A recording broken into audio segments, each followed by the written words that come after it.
having come to the conclusion that, unless they joined forces, the Caesarian Party would fall to Cicero and the Liberators. Caesar Octavianus set aside his differences with Marcus Antonius.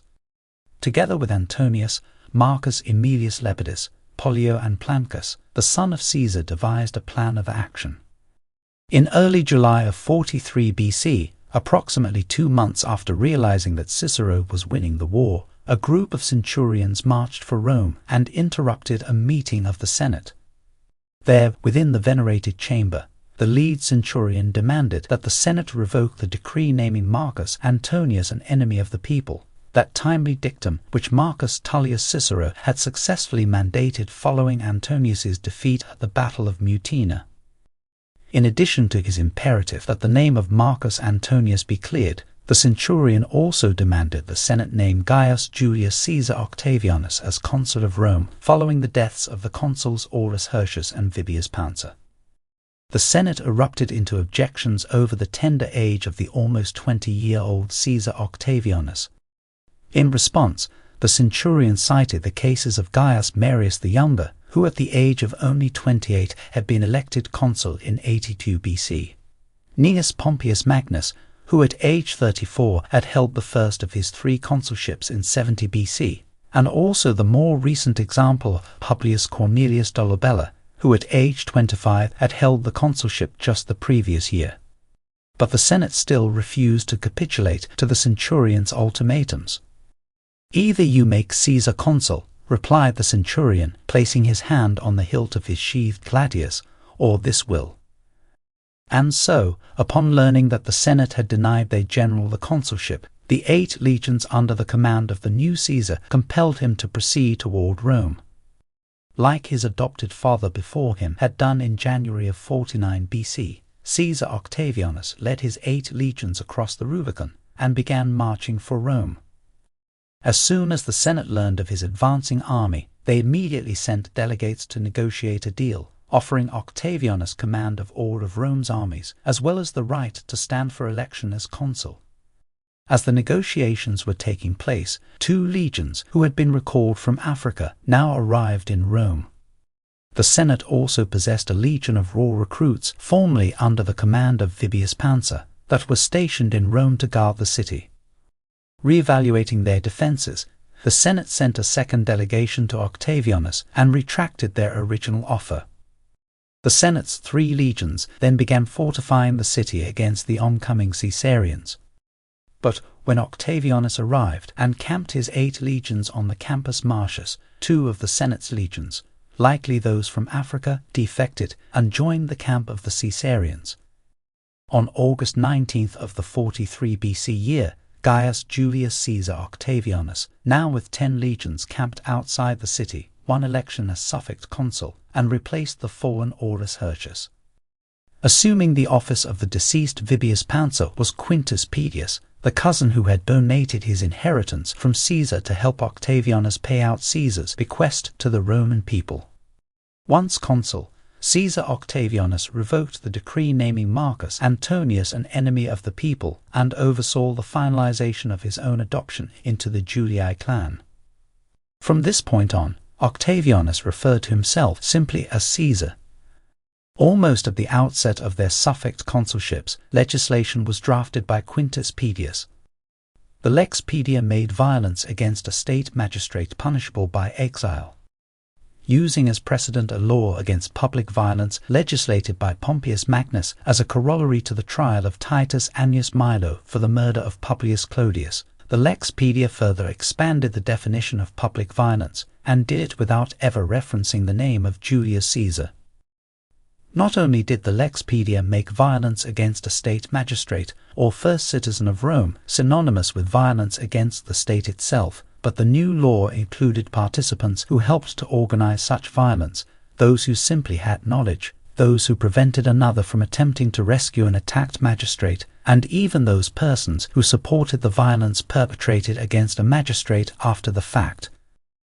With the passing of the Lex Pedia, a trial against all who had participated in the violence against Julius Caesar was now summarily scheduled. The trial's proceedings were to begin and end in a single day, and all defendants would be judged by the new consul, Gaius Julius Caesar, on that day. With the new Caesar's legions camped outside the city, and because the former Caesar had cried out, "This is violence," when attacked on the Ides of March the previous year, all those accused under the terms of the Lex Pedia were unanimously found guilty.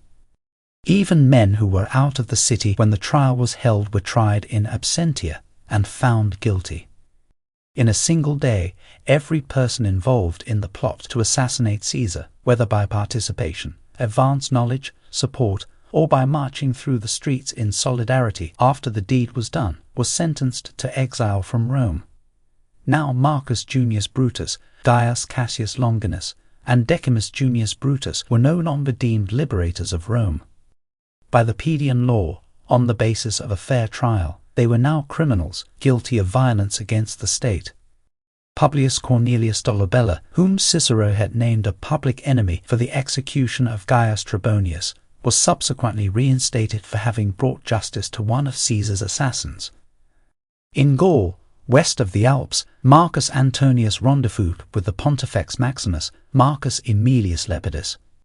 Combining their legions with the forces brought by Publius Ventidius, Gaius Asinius Pollio, and Lucius Munatius Plancus, Antonius and Lepidus now share joint command of 17 Caesarian legions.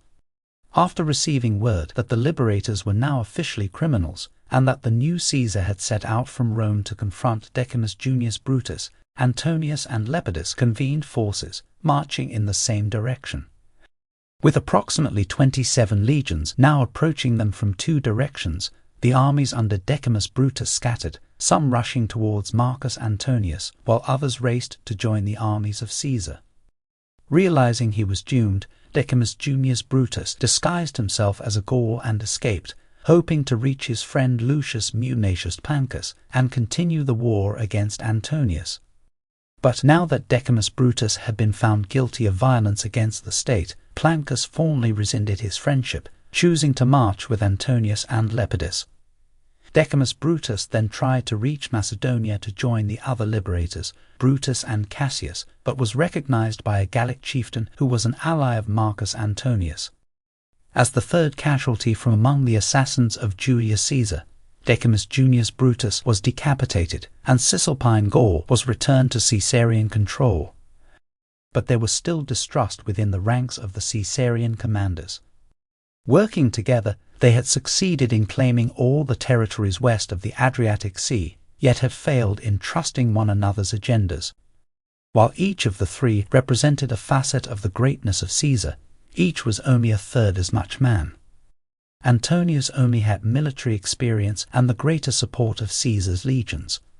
The son of Caesar only had his name, and Lepidus only had Caesar's priesthood. And so, in October of 43 BC, Caesar, Antonius, and Lepidus met on a small island near the town of Bononia.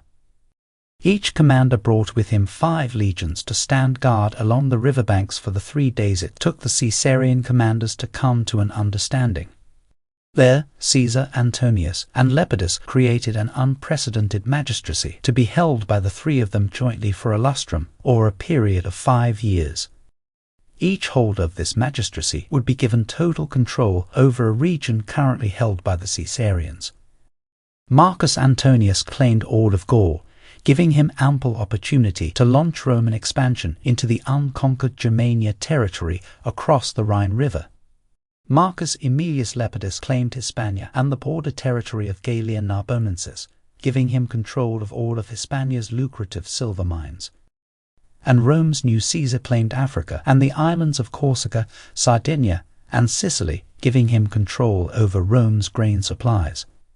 It was also agreed that each of the 3 could make laws unilaterally, requiring no consent from either the Senate or the people of Rome. They also gave themselves the right to follow in Caesar's footsteps by appointing rather than electing governmental magistrates, completely ignoring the will of the people. To seal this deal and bind Caesar to Antonius, whose daughter was betrothed to the son of Lepidus, Caesar agreed to marry Claudia Pulchra, the stepdaughter of Marcus Antonius.